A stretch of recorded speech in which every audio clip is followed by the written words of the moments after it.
Good day and welcome to Predators Proclivity, where we look at data from the season 4 of the NHL Nashville Predators and make comments upon it.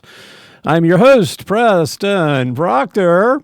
Hey, happy New Year's Eve, everybody. December 31st. This is my 31st episode of this season. I thought that was kind of, you just look for those similarities in numbers, just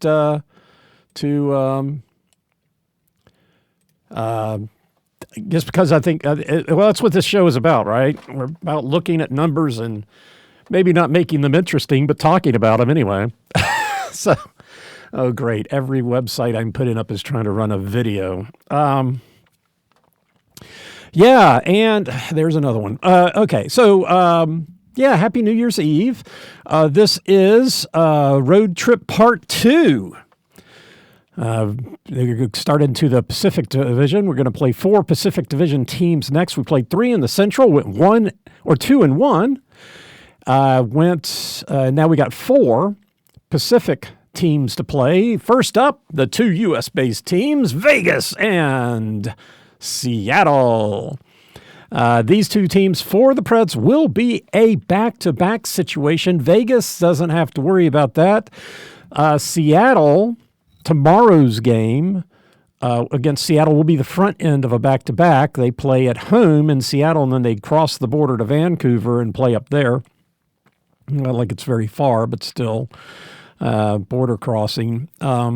They just got done playing a back-to-back, and I think they got another one coming up. Their back-to-backs are coming fast and furious right now. It's a schedule. And the roster freeze, that's one thing I did not bring up. So there was a roster freeze over Christmas. And since the roster freeze was unfrozen, been a couple trades. Pittsburgh traded with Columbus. Minnesota traded with the Lightning. Columbus had a trade right before the freeze too, so it feels like Columbus is trying to get better. But looking at the standings, they're last in the Metropolitan. Metropolitan has a decent gap, but I mean they're 5 points out of the first and second wild card team, both at 47 points. The Metropolitan, Columbus has got 40 points, the Flyers at 47, New York Islanders 48, and the Hurricanes 51. I thought that was kind of interesting. The team making the most changes right here early is Columbus. Now, Minnesota made a trade beforehand too. Remember, they just got Quinn Hughes from Vancouver, and now they get Boris Katchouk from the Lightning. I'm not sure. I mean, the Lightning are in it too, so probably just, I don't know. I didn't really look into that, just noticing who's doing what. And speaking of which, Jonathan Marchessault for the Predators has not been in the lineup, and his stats aren't that crazy this year. Looking at just did a quick search to see if anybody was talking about him getting traded, because a lot of times what teams will do is they'll sit a player who would normally be playing because they're planning on trading him, and then that way, it's kind of clean, doesn't get injured or whatever, ready to go. And the word is that he has authorized being traded to Montreal. According to a Montreal fan website, not that they're biased or anything, but they are invested.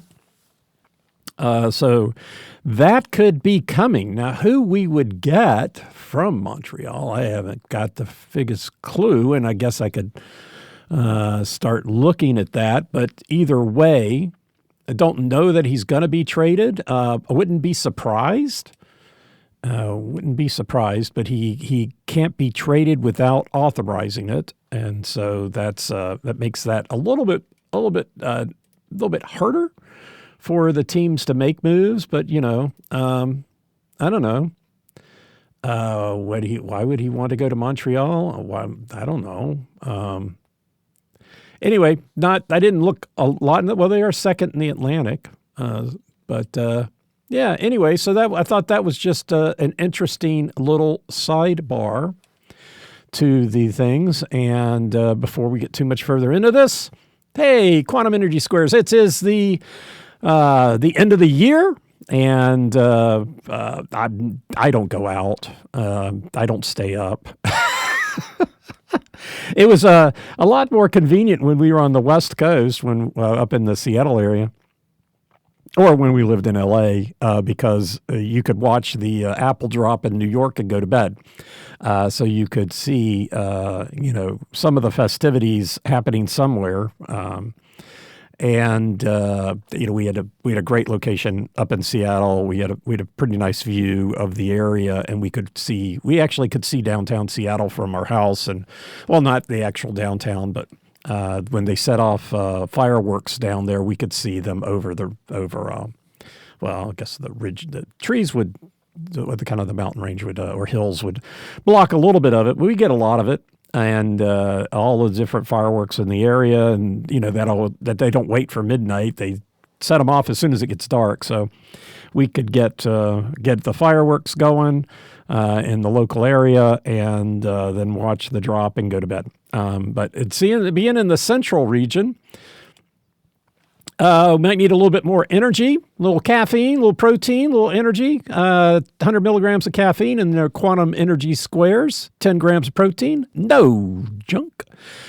You can pick these up online at quantumsquares.com. Use the promo code PredsPro to get 25% off. There is free shipping at $35. A pack of 8 will run you $20. I got the variety pack. They have a variety pack. This one has 8, but I got the one with 12. And the variety 12 pack is not priced. Oh, there we go. $28. Basically $2.50 a square, but that's before you use your Preds Pro promo code and get 25% off. QuantumSquares.com. Yeah, we got all that stuff. Let's get to it. We have got a back-to-back, and today's game, 2 o'clock in the afternoon, so it's at noon in Vegas. I'm guessing they did not want to have a game going late, given that it's Vegas and whatever else is going to be going on in Vegas and for New Year's Eve. Sure, a lot. And so now the game's at 2 in the afternoon, which is, I guess, just fine. So anyway, a little afternoon game for the Preds here, something to watch while you're waiting for the rest of the festivities. Vegas is second in the Pacific Division with 45 points. They are 17-9-11, which is pretty good at home. 8-5-6, which I guess is okay. 8-5-6 at home. They are 1 point behind Edmonton, who has played 3 more games, so that really gives them the advantage there. And they're 1 point ahead of Anaheim, who's played 2 more than them. So as far as the divisional standings go, Vegas really does have the upper hand in that. As far as winning the conference, it's not looking likely. They're 20 points behind Colorado, who has only played 1 more game. The top 3 teams in the Central all have more points than any team in the Pacific. But hey, if I remember right, that's they're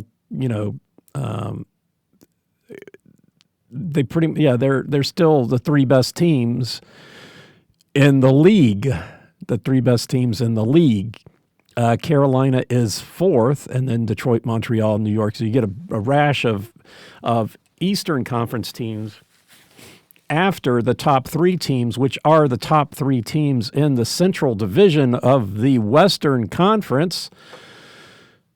Oh, and who do we want to talk about? Oh, let's see. That's okay, fine. I'm not going to do that. Anyway, but just saying, all that being said, the NHL will find a way to ignore them. But anyway, yeah, so Minnesota has a 3-game advantage on Carolina, who has 1 game in hand. So that's not even a debate now. I guess at one point Carolina could have overtaken them with the games in hand. But now solidly the top 3 teams are in the Central Division. Hey, good for them. But yeah, as far as Vegas goes, they are second and fighting it out for the top spot in the Pacific. Of course, we've got a long way to go. We've played, Vegas has played 37 games. 82 is a season, so not even halfway for them. Is anybody halfway? 41. The Rangers have played 41. But that's it. That's it. We are almost to the halfway point of the season. And I guess we have that long break, whatever they're going to do. I don't know. The other interesting stat about Vegas, those 11 overtime losses is tops in the league. Next up is 9. They're the only team with double-digit losses. And then the other thing that's kind of interesting, they have 13 regulation wins, and they've got 17 wins. So 4 of those wins actually came from extra time, and they got 1 shootout win, 5 shootout losses.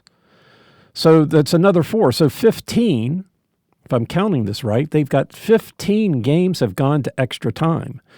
15 games have gone to extra time. 6 went to shootouts. And just looking at their schedule, I think the last bunch of games, they're on a 2-game losing streak. One of those games went to extra time, and like in the last 10 games, they've half of them, or close to half of them. They're a team that goes to extra time. Wow, overtime, shootout. A lot of shootouts here lately for them, but. That is them. This game is the last of 4 at home. They are 1-1-1 in this homestand so far. They beat San Jose 7-2, then lost in a shootout to Colorado, and then lost to Minnesota in regular time. And now they're playing Nashville. Next up for them are 3. Count them 3. None of them back to back. 3 on the road: St. Louis, Chicago, and Winnipeg. This is the first game of 3 versus Nashville, the first of 2 in Vegas. They'll play again in Vegas January 17th, and then in Nashville on March 21st. Last year, Vegas did have the upper hand. They also played 3 games last year. Vegas went 2-1. They had 2 games in Nashville, which were split, and then Vegas won in Vegas. Personnel issues, quite a few. Not listed on the team site on ESPN, but under Puckpedia. Some of these are serious. Well, the most serious one, I guess, is Alex Pietrangelo, number 7 defenseman, who's been out all season, was expected to come back this season and hasn't. No idea when he would come back or if his career is just now over. If I remember right, Pietrangelo played most of his career in St. Louis. But yeah, something serious there. Didn't quite dig into it enough to figure out what is wrong with him. But that's they did get salary cap relief because he has been out before the season even started. So he's not counted against the salary cap. People who are counted against the salary cap, but not in the game, maybe not in the game tonight. Number 9, center Jack Eichel, who's day-to-day expected back today, but we'll see how that works out. Number 13, center Jakub Demek, also day-to-day, not expected back till the 2nd of January. Next year, not expected back till next year. Number 33, goalie Aiden Hill, week to week, not expected back till mid-January. Number 71, center William Karlsson, month to month now.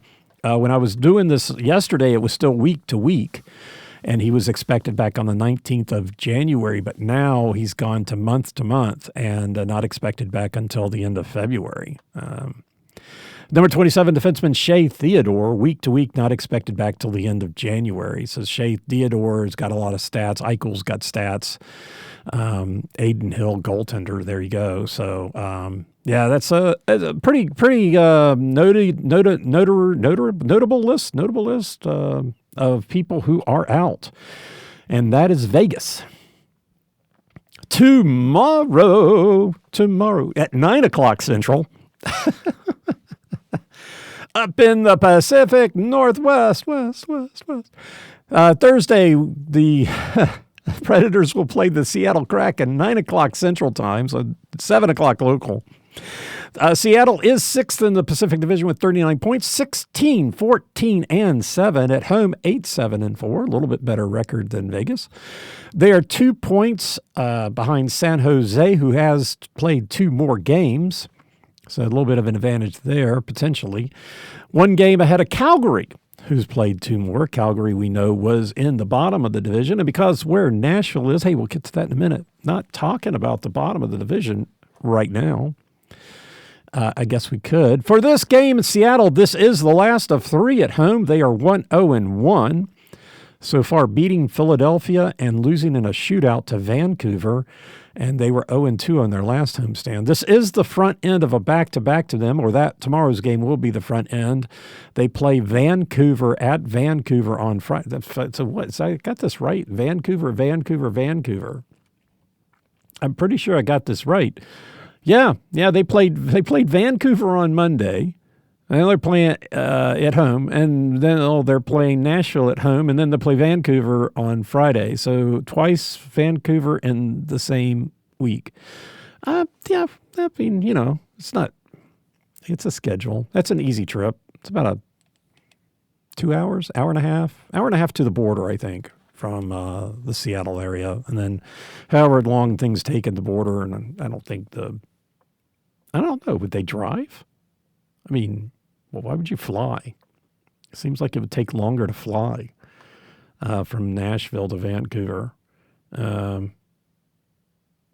I don't know. I'm not even sure where the airport is in Vancouver, but I know where the stadium is. Right on the river. It's a beautiful location.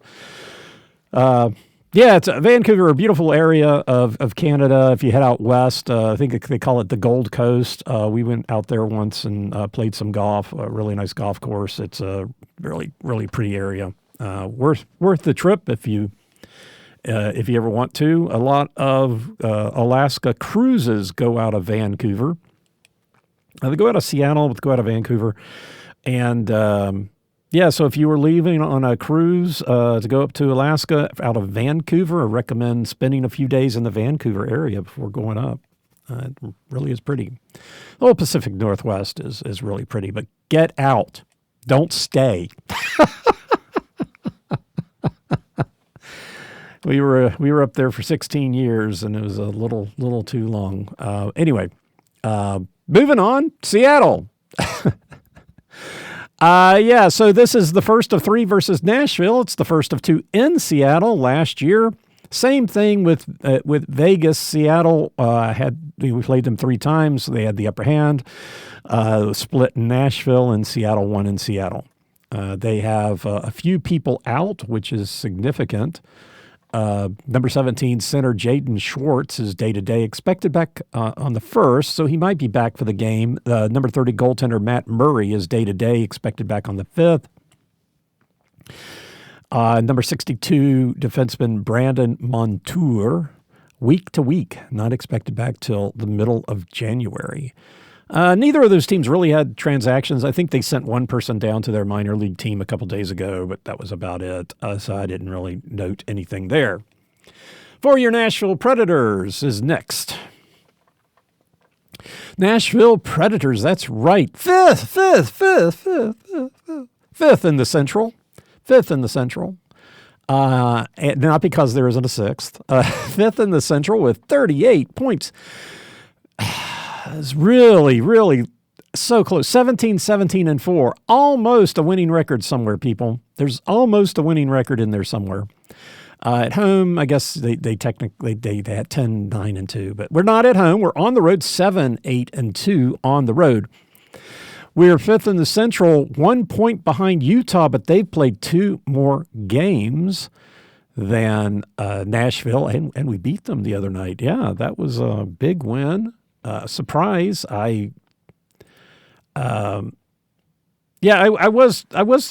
kind of worried more about Minnesota, and then I was worried about St. Louis because it would be easy to look over them, and then Utah.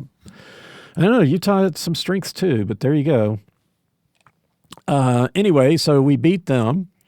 This is the 4th and 5th game of a 7-game road trip, 2-1, and then next up, 2 Canadian Pacific teams.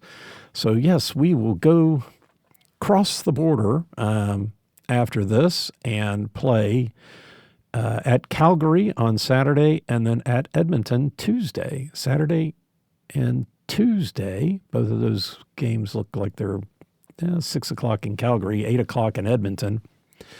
So I guess a little bit early in Calgary. So what would that be? Calgary, Edmonton. That's still Pacific time, isn't it? I forget. Anyway, and then the Preds will come home for 2 against the Islanders and Chicago. Oh, no, for 4. 4. Count them, 4. The Islanders and then Chicago and the Capitals will be a back-to-back, and then Edmonton comes to town. So we play Edmonton in Edmonton, and then a week later they come here.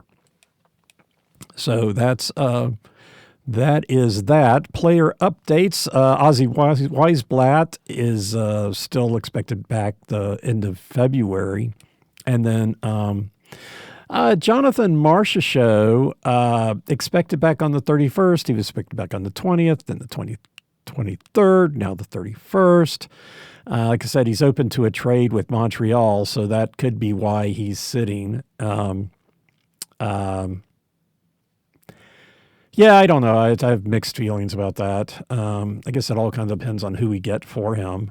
He's a solid player, good player. His stats really aren't there this season. Doesn't mean that he isn't contributing. I don't know.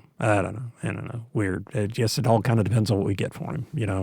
Preds are in a pretty decent position right now, and I kind of hate to make too many major roster changes, although I guess that's, if they're holding, it looks like they're projecting Saros in goal tonight or today against Vegas, so I guess Noonan will be in goal against Seattle. I guess if they're holding him out, Marchessault, I guess, would normally probably be on the second line. So we got Bunting, Halla, and Evangelista. Then Yost, Svechkov, and Wood on the third line. Schaefer, McCarron, and Smith. So, yeah. Plenty of people down in or up in Milwaukee too to call upon if needed. So I hate to make too many changes, but if you want to get better, you've got to get better. And then, so off the injured list, taken off injured reserve back on the 27th was Justin Barron, defenseman number 20. He had been day-to-day, expected back on the 29th, but came off on the 27th. It had been the 15th and 21st, so he was on a little bit longer than expected. And that's the Preds, which means it's time for some stats. So, the stats. I shudder. Shudder. Really do. I keep thinking, hey, gosh, if we just start the season after the 2 losses when we came back from Sweden. So if we start the season on November 26th and just look at the stats from there, wouldn't that be fun? And I shudder to do that because I feel like as soon as I do that, it's going to curse them. I'm going to have to do it, though, at some point. But we're not doing it today. And the other reason with that is we go to that. How many games is that? But how many games would that be? That's a good question. So if we went back to and we started November 26th, against Detroit was the 23rd game. So if we took out 22 games, then we'd be down to only looking at data from 16 games. So, I mean, it still would be interesting from a standpoint of, looking at that snapshot, and probably maybe a little bit more relevant. But I shudder. I shudder to do it. But am I typing it in? 11:26. What does that look like? Yeah, if we look at that, the Preds are 11-5. Since then, 5-2 at home, 6-3 on the road.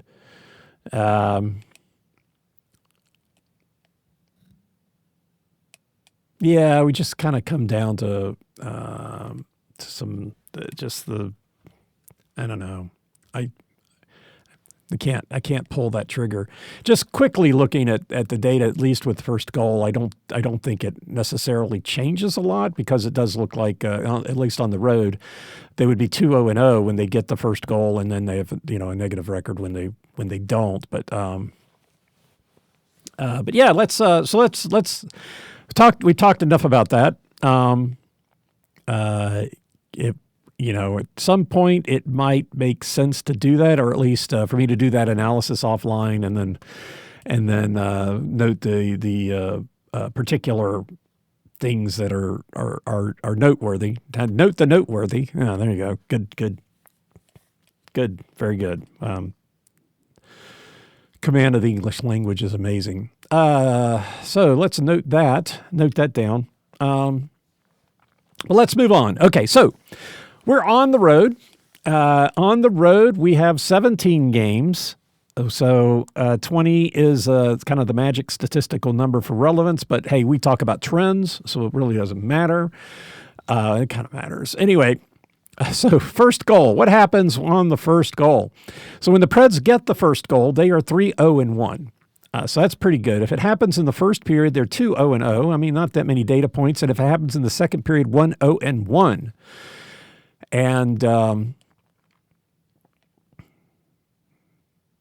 never mind. I got distracted here for a second. If they do not, so like a 3-1, 3.5-1 advantage if they get the first goal on the road. If they don't, they're 4-8-1, and 4-8-1.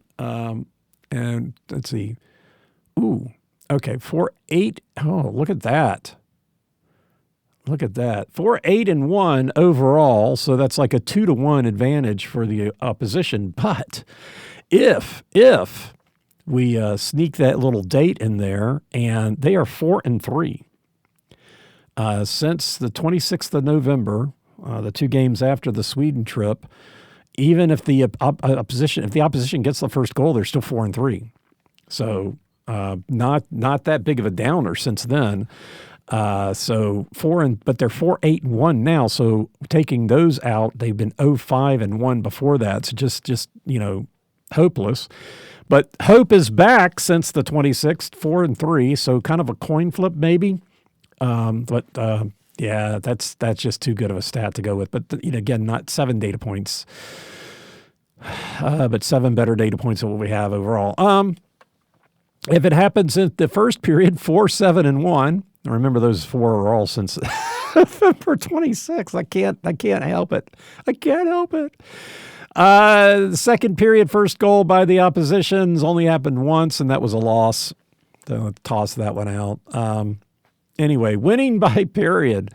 This would be another one. Just, oh my gosh, are you kidding me? But let's look at it this way.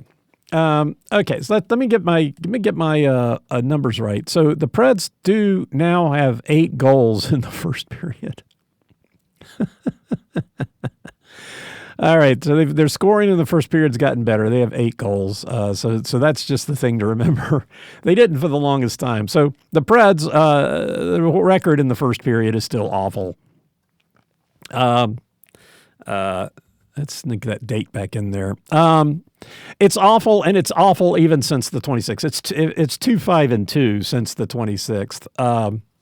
2-5-2. So still a losing record in the first period. Overall, 2-10-5 in the first period. Gets a little bit better in the second period, 4-6-7. And then the third period, the Preds are one of the best third period teams on the road, and they have a winning record in the third period, 7-5-5. And that's even given the other 22 games, right? So pretty sweet there. And then the thing that matters the most, how does that translate to victory? So first period, the Preds have won the first period twice, and both of those were wins. And so win the first period, win the game on the road. 10 times they have lost the first period. They did win 2 of those, so they're 2-8. 2-8 if they lose it. And then if they tie the first period, 3-2. So kind of a coin flip there. The second period, they have won the second period 4 times, 3-1 in those games, and then lost it 6 times, and they're 2-4, and then tied it in 2-5. So yeah, the best situation there is to win the second period, which they have done 4 times. 4, 6, and 7. Yeah. Second period. Yeah, those of you that have been listening for a long time or long enough, hear me babble on about this. One of the reasons why I started doing this was because I was convinced the Preds sucked in the second period and sucked especially at home. And that would have been three seasons ago. This is the third season, so 2 years ago, I guess. 2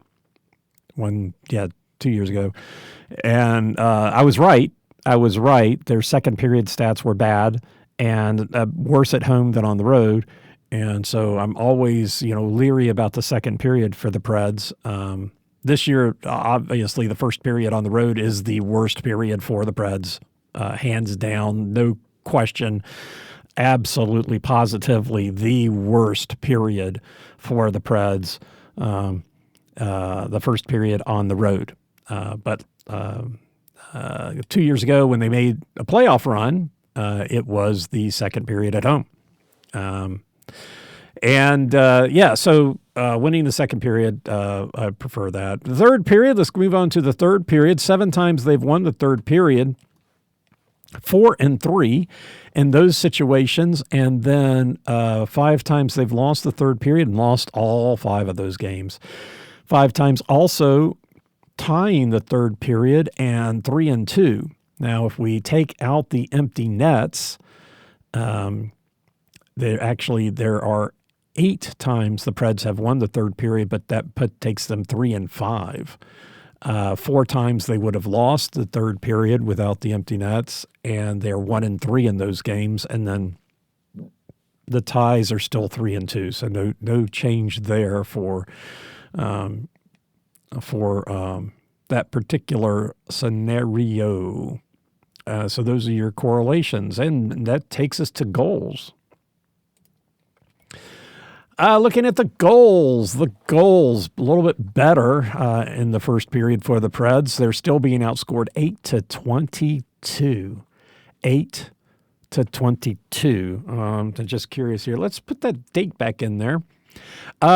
With that date back in there, they're being outscored basically 2-1, 7-12.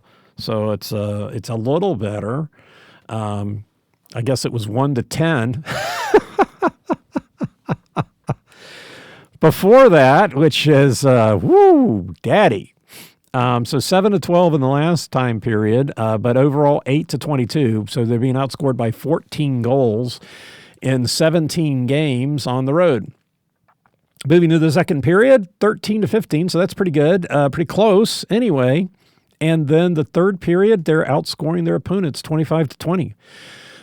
Primarily if they win the game, 13-5, but if they lose the third period, if they lose the game in the third period, they're only being outscored by 3, so 12-15. So that's still they're losing the game, but they're the scoring in the third period is right up there. Again, that's 17 games, and they're 8 losses, 2 overtime losses.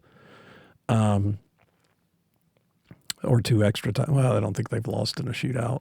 But Yeah, so basically 10 times they've lost, and the goals in the third period 12-15.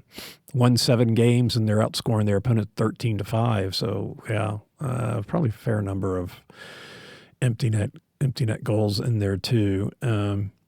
Yeah, what is that? The totals 2.8 goals for the Preds, 3.5 for the opposition, 48-59. Total. Winning 4 goals is kind of the magic number. The Preds are scoring 4 in the games that they win. The opposition can 2.1, and then the Preds are scoring 2 goals in the game, averaging 2 goals in the games they lose, with the opponent scoring 4.4. Yeah, pretty much they're getting better. Combinatorics. I missed the combinatorics. We'll get back to that in a minute. Let's stick with goal scoring here. And on the road, okay, so on the road, the combinatorics, not combinatorics, but how is the goal scoring when they come into the second and third period, winning, tied, and losing? So the thing that has happened the most on the road is losing. Both scenarios, 10 times they've come into the second period losing, and 11 times they've come into the third period losing. Biggest stats by far. So let's just do it. So second period, when they come into the second period losing, they're being outscored. Those 10 times they're being outscored 6-9. When they come into the second period tied, happened 5 times, they are outscoring the opponent 7-3. So that's good. When they come into the second period winning, this happened twice, and they haven't scored in the second period at all. So they're outscored 3-0 those 2 games when they come into the second period winning. So that's kind of sad. It's the only 0 on the board here. But yeah, but 2 games they did not score in the second period when they came to the second period winning. Not sure what the score was of those. I know for one time it was at least one. It was 1-0, and I think the other guy scored 2. So, looking at the third period, we'll go the opposite direction. They come into the third period 4 times winning, and they have outscored their opponent 6-5. However, half of those are empty net goals, so they were outscored 3-5 before getting, the other team pulled their goaltender. So that's not great. So 4 times they're 5-3. And then coming into the third period tied has only happened twice. So, but the Preds outscored them 2-1, and those 2 instances, 2-1, no empty net goals in either of those games, so 2-1. And then in the third period, when they come into the third period losing, has happened 11 times, and they've been outscored 12-14. However, 6 empty net goals, 5 for the opposition, 1 for the Preds, so that becomes 11-9. So in that situation, they're actually outscoring their opponents, and then the empty nets kind of ruined that stat. Okay, so I missed the combinatorics of winning the first, or what happens in the first, what happens in the second, and let's go ahead and go through this. 2 scenarios that have not happened yet, winning, are both when they win the first, win the second, hasn't happened, win the first, tie the second, hasn't happened. So the only result so far when the Preds have won the first is to lose the second. And, we already saw where the goal scoring was, 0-3. And those, so they, when they win the first, they haven't scored in the second period yet. So ergo, they've lost all of those. Every other scenario does have numbers on them. The most frequent number is losing the first and tying the second. Not your favorite scenario. They are 1-4-1 in those circumstances. Not good at all. Losing the next frequent is 3. I mean, so 6 times they lose the first and tie the second. So that's 6 times out of 17 games. So a third of the games a little more than a third of the games. They lose the first, tie the second. That's a lot. Then the next frequent is 3. 2 scenarios, both of them involve losing. No, I take that back. So losing the first, losing the second. And as I've said, you lose 2 periods, you lose the game. Win 2 periods, you win the game. There's a couple of outliers. The game winds up, you win 1 period, lose 2, or vice versa. It winds up being tied and goes to overtime. Then you can win 2 and lose 2. So 0-3 and the lose both of those periods. And then the other thing that has happened 3 times is tying the first and then winning the second, and they're 2-0-1 in those circumstances. Losing the first, winning the second is 1. I mean, every other scenario has 1 in it. That's a win. Tying the first, losing the second is a once, and that was a loss. And then tying the first, tying the second, which is my favorite thing for home, that's happened once, and that was a win. So what's my favorite scenario? I don't know. Is 2-0-1 better than 2-0-0? And that's what we get to pick between. Or I guess we got 1-0-0. I guess technically winning the second. I think it would have to be pulling to win the second, because winning the second would be 3-0-1, which would be the best. That would be 3-1-1 if it just tied the first. But yeah, I think winning the second, 3-0-1. That's no losses, points and everything. So that would be the one thing to pull for. Happened 4 times, so 25%. That's not great, but that would be the thing to pull for. Yeah, I think so. I think that's where we wind up there. Oh, okay, and we skipped. Yeah, we're just making it up as we go here. Skipped over winning goal. Maybe I need one of those quantum energy squares. I thought I was on top of things, but here we go. Let's see. On the road, the winning goal being scored most of the time in the third period, 35%, 6, 5 times in the second, 4 times in overtime, and then twice in the first. So it goes the third period, second period, and overtime, just one goal different there. So fairly evenly split.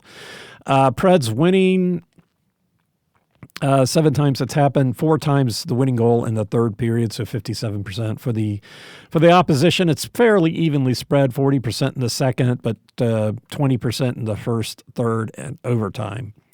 So really nothing deterministic there. Home team has won 20 times for when Preds games. Road team has won 18, fairly evenly split there. When the home team wins, again, predominantly in the second and third period, 6 times in both of those, and the next up is 3. So 3 times in the first, 3 in overtime, and 2 in a shutout. For the road team winning, strongly indicating the third period here, 8 times they've gotten the winning goal in the third period, 44%, and then 4 times each overtime and the second period, so 22%, and then 2 times in the first. So kind of heavily weighted towards the third, but 18 data points, that's not bad. Great, yeah. So that takes us to the matchups. The matchups. So goals by period. Oh yeah, let's do this. Where are you at? I don't know that this is going to help. Okay, goals by period. So we've got 2 teams that are home. We've got Vegas Golden Knights and Seattle are home, and then the Preds are on the road. And so what I've been looking at is the per game, right? Because there are some teams that played a lot more. Vegas and Seattle have both played 19 home games. 19 home games. 14 teams have played more, 7 have played the same, and 10 have played less. So they're right in the middle, pretty much right in the middle of the league with the number of games played. The Predators have played 17 road games, which is one of the lowest. Only 2 other teams have played less. So when you start taking a look at just absolute numbers, with 29 teams having played more road games than the Predators probably wouldn't necessarily look so good because teams have played more games. So that's why we look at things on a per game basis to try to average things out and then look to see, how things go, right? Cool. Glad we're all on the same page there. So how does it look? So the Golden Knights at home are scoring 3.37 goals a game. Wow. 3.37 goals a game. League average is 3.06. So they're, at least a quarter of a goal more. And then the Kraken are at 2.42. So they are about half a goal more, a little more than half a goal less. The Preds scoring 2.82, which is close to the league average. So that's not, for the Preds, we know that doesn't happen in the first. At least they're not last anymore. They're 31st in the league, and scoring in the first period 0.47 goals a game. League average is 0.85, so just a little, almost twice. But anyway, Seattle also not a goal scoring team in the first period, 29th in the league. At home, scoring 0.58. League average is 0.87. So neither of these two teams are very good at scoring in the first period. Vegas is 7th in the league, 1.07. So they are above average in the first period, scoring goals. Moving to the second period, the same story, same team, same story. The Kraken and the Predators still not high on the list. The Predators scoring 0.76 goals in the second period, 0.97 league average, so still way below average. The Kraken scoring 0.95, still below average, closer than what they do in the first, league average being 1.06 for home teams. And so then that's right about where Vegas is, 1.11. So Vegas, a good goal-scoring team in the first and second, and the Kraken and Predators, not so much. We move to the third period. How in the world are the Kraken? How are the Kraken sixth? Wow. They are still down there, 29th in the league, 0.79 goals per game in the third period. The league average for home teams is 1.05. The Preds, first in the league per game, 1.47. League average, 1.09. So, quite a bit of a bump there for the Preds. So not so much scoring in the first, second, but definitely in the third. The Kraken fairly flat through all three periods. And then the Knights keep it up, 1.21 in the third period, league average 1.05. So all three periods, the Knights are above league average in goal scoring. And so what about goals against? So overall, hey, I guess they're just things just don't work in Seattle. I think the goals are small. They are also in the bottom of the league and being scored against in a positive way. 2.68 goals against, which is below league average. So guess what? Let's just round Seattle out here, because 22nd in the first, 24th in the second, and 30th in the third. League average in the third being scored against on the road, 1.09. The Kraken are at 1. 0.79 in the second. League average 0.96. And then the first 0.79, 0.85. So the Kraken are below league average in being scored on and scoring at home. So I guess that explains, how, sixth is not great, but I think they got a winning record. And their home record's not too bad. I guess it's a winning record. So there you go. It's goal scoring is a little tough in Seattle. Not sure. Maybe we need to have the NHL go up there and maybe an independent. I think we need an independent company to go up there and check the goals and make sure they're in the right place, oriented the right way, and are actually the right size because something is funky. Something's funky up there in Seattle. The Kraken. Love that nickname. Love it, love it, love it. The Knights, boy, above average, the 10th in the league and being scored against, 3.21 in overall, and the league average 2.98, 0.95 in the first. League average is 0.85, and then 1.11 in the second. League average 0.96, and 1.05 in the third period. League average 1.09. So actually, they're a little below average in the third period being scored against, but the other one make up for it. The second period makes up for it. So yeah, there you go. The Knights kind of exactly opposite the Kraken. The Knights, they score a lot, they get scored on, and the Kraken, the Nets just maybe we ought to check out the Knights goals too. Maybe they're too big. I don't know. Anyway, so yeah, kind of an interesting situation here where the Seattle games don't get a lot of scoring and the Knights do. Being scored against, the Preds are 8th in the league and being scored on the road, 3.47. Again, maybe that would be interesting to take a look at, taking out the first 22 games. But, the first period is the worst for them, 1.29. Giving up 1.29 goals against in the first. League average for road teams is 0.88. So they're second in the league in giving up goals in the first period. Stingy in the second, 27th in the league, 0.88 against a league average of 1.05. So that's good. And then 1.18 in the third to a league average 1.06. So 10th in the league. So definitely the first period in the road is their worst period. 31st in the league in scoring and second in being scored on. Not a happy period.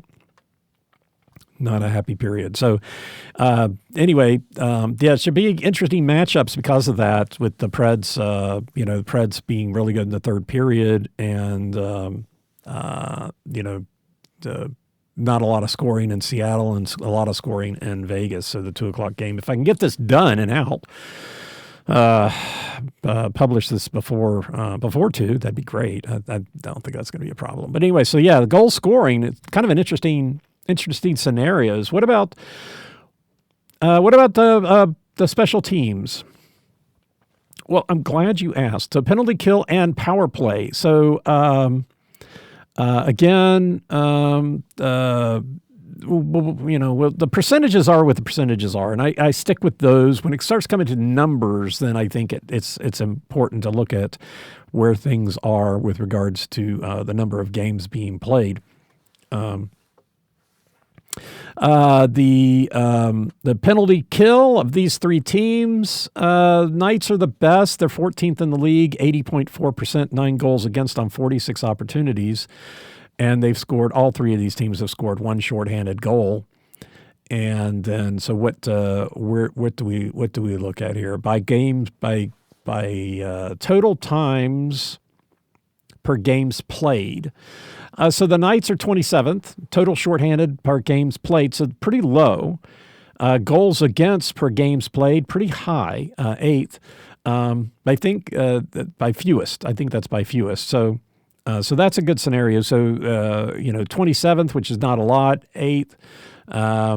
Maybe I should switch that around. So it kind of, I think I need to switch that back around. So 32 teams of 5. So maybe that's not as good as it could be. I need to switch that around. It's not as good as it could be. The Kraken, 16th in the league, total shorthanded per games played, 27th and being scored on. So I think that's pretty high. Pretty high, yeah, pretty low, yeah. Effectiveness, I guess that would be effectiveness. So 27th in the league in effectiveness per game. The Preds 14th shorthanded per game. So I guess middle of the league. I think that has been higher. So it's good that it kind of coming down. 26th in being scored against.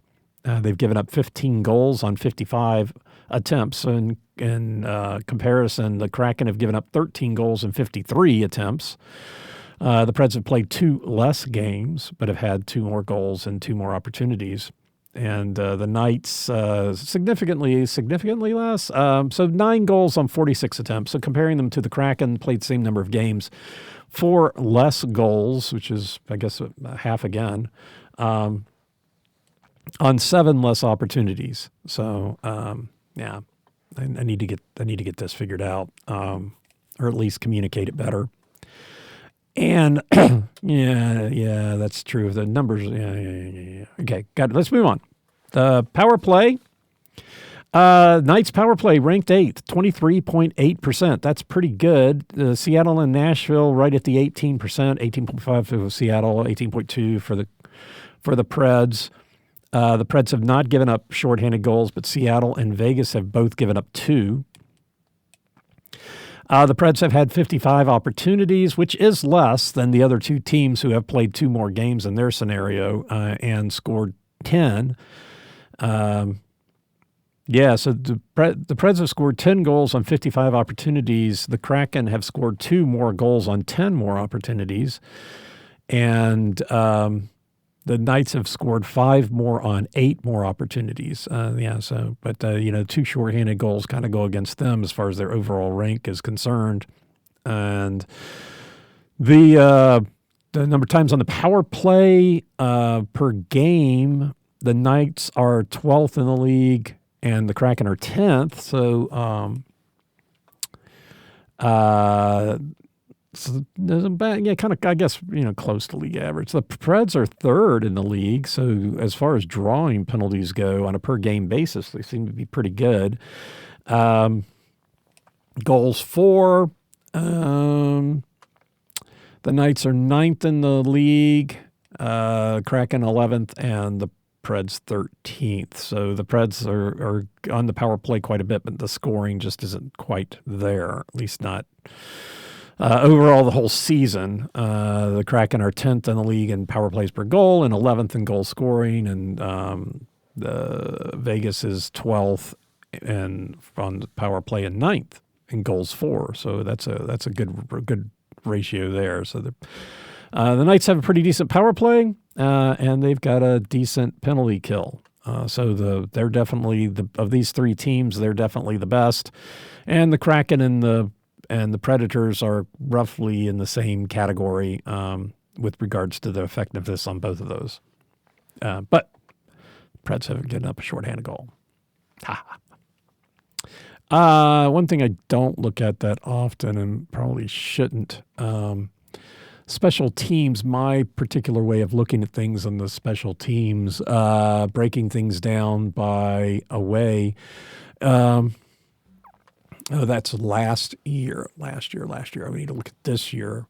This year, the Preds, 29% in the first period, 21 in the third, and only 7% in the second period on the road. Wow.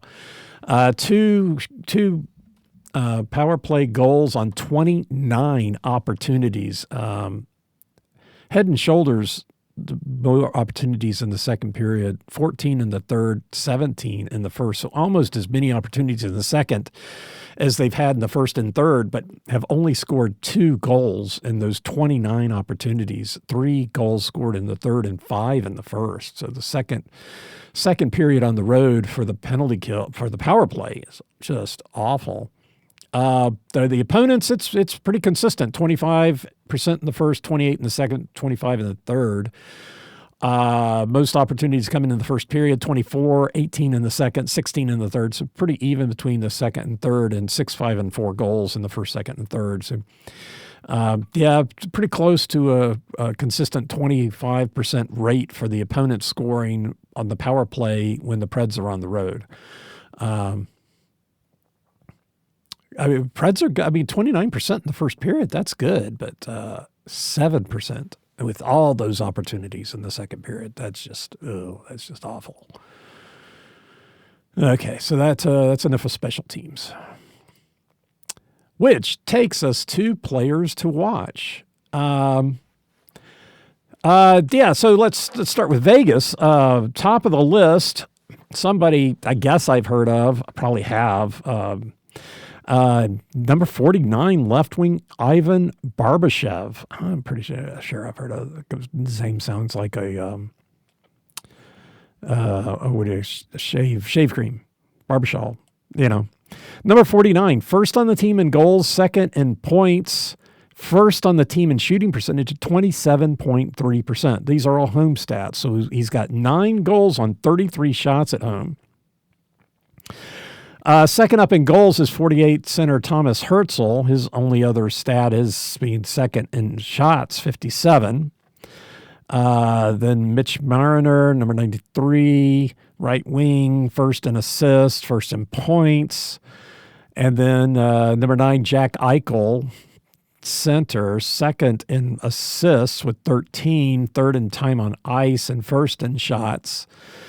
Defenseman Shea Theodore, definitely not around for this game. Eichel might be, but Theodore leads the team in ice time. And then Brett Howden, number 21, center Brett Howden, 25% shooting percentage, 4 goals on 16 shots. There are 2 other players that are greater than 20% shooting percentage, 3 goals, 1 goal. So I didn't feel like they were worth mentioning.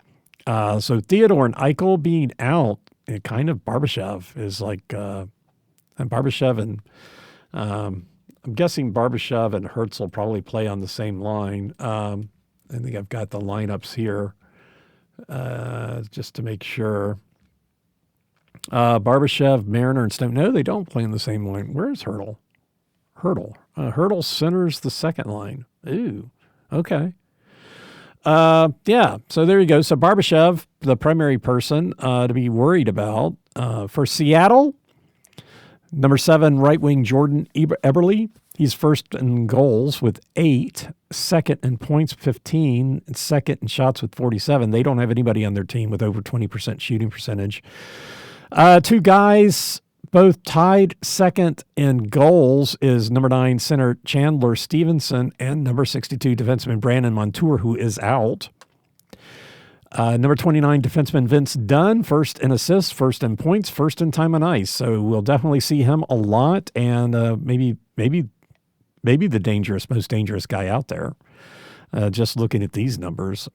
And then the center that is out there the most, number 10 center Matty Benier, or the forward out there the most, 4th in ice time with 2015, second on the team in assists with 11. So, yeah. For Nashville, we have a new goal leader. I guess if you're going to go score 4 goals a game. Number 91, center Steven Stamkos leading the team in goals on the road. He's also second in points. He's got 8 goals and 14 points. Second on the team in shooting with 41. Second on the team in goals is number 71 right wing Matthew Wood, who also is second on the team in shooting percentage at 22.6% with 31 shots, 7 goals on 31 shots. Leading the team is number 49, left wing Reed Schaefer. 1 goal, 3 shots, 33%. So there you go for what that is. Most dangerous man, number 90 center Ryan O'Reilly, first in assists, first in points, 4th in ice time. I think that's O'Reilly. I think O'Reilly, Stamkos. Yeah, O'Reilly, Stamkos, and some guy named Forsberg. That first line. Forsberg does have the most shots, but he saves most of his work for the home games. Likes to put it on for the home crowd. Saves it up. Does the assist here and there. Takes the shot, keeps things moving. But on the road, let's save it for the home team. Momentum. Vegas is 8-5-6. They are in a 2-game losing streak. They are 1-3-2 in their last 6, 4-3-3 in the last 10. So not great. 1-1-1 on this homestand, and against the Central Division, they are 3-3-2. St. Louis a little bit better at home, 8-7-4. Would you consider that to be bad? I guess that's not better, considering I guess Vegas has more points, right? So 16-22 points for them, 16-20 points. So yeah, I guess 8-5-6 is better than 8-7-4. But we're close to the same. The St. Louis did lose their last game, which broke a 4-game winning streak, which came after a 4-game losing streak. So ergo, they are 5-4-1 over their last 10. They are 1-0-1 on this home trip and 0-2 on the last home trip. 5-5-0 versus the Central. So yeah, they had. I'd say that 4-game winning streak. They did just lose the last game. So I think, probably still got, and that was a shootout. And that was the back end of a back-to-back. Right, that's right. So they played a back-to-back Monday, Tuesday, then a back-to-back Sunday, Monday, which were the consecutive 4 games. And then so they've got 6 games. Oh my gosh, 8 games. The 8 games here in a stretch were all back-to-back situations for Seattle. Anaheim, LA, then Philadelphia, Vancouver, Nashville, Vancouver, and then Calgary and Boston. Yeah, they're back-to-back records for Seattle. The first 8 games were all away, and then they had a home and home, and now this is a home and away. So Grubauer and Decord. Grubauer 4-0 in these back-to-back situations. He did not play in the first one. But yeah, Grubauer has won, and looks like he's typically in goal in the first game. Murray's injured. He was in the first 2. But yeah, so this is a home and away series for them. But yeah, like I said, it was this would be 6 games in a row where they're playing back-to-back situations, and then they got 2 more coming up in their next 2 games. So that's really yada, yada, yada. Okay. For the Preds are now 7-8-2. They did win their last game, and they lost the game before that broke a 3-game winning streak, the longest of the season. They still remain 7-3-0 in their last 10, which seems to be a consistent theme since they came back from Sweden. 2-1 on this road trip, 1-1 on the last road trip, 4-1-1 against the Pacific. It is the best. The division that they play the best against is the Pacific. So all of these being against the Pacific, hopefully we can keep that rolling. This is a back-to-back situation, playing this afternoon against Vegas, and then tomorrow night against Seattle. In an away series, which has only happened once so far. It was the first back-to-back of the season. The 3rd and 4th games, that was a win and a loss. Saros is 4-1 in the back-to-back situations, and Anunin is 1-4 in all of those. Anunin has consistently played in the second game of all of these situations, and they are projecting Saros in goal this afternoon. So I think it would be the same Saros in goal against Vegas and Anunin against Seattle. Anunin does have the last win in the last back-to-back against the Rangers, that 2-1 win.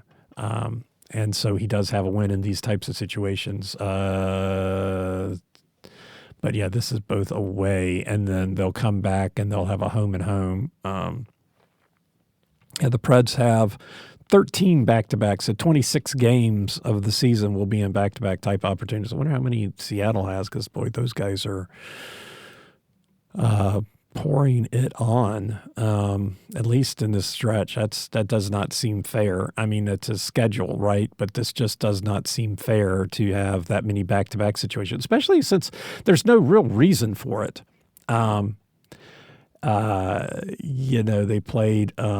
They played Monday, Tuesday, and then the 22nd and 23rd, and then they didn't play again until the 28th. So, okay, the Christmas break, that's fine. But Sunday, Monday, then Thursday, Friday, and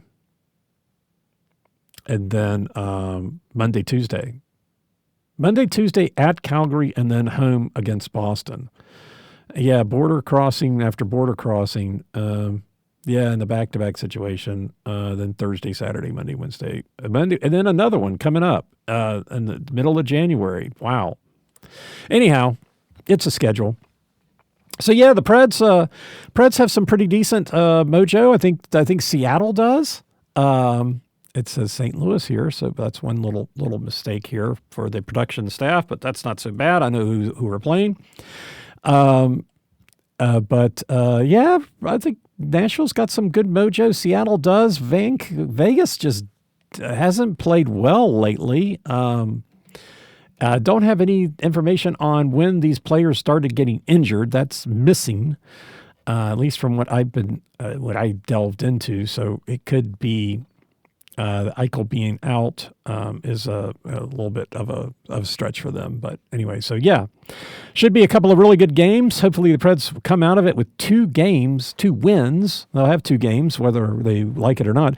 But 2 wins and and then off to Canada to finish off this road trip. So there you go. That's what we're doing. Thanks for listening. 2:00 today, guys. 2:00. I'm Preston Proctor. You've been listening to Predators Proclivity.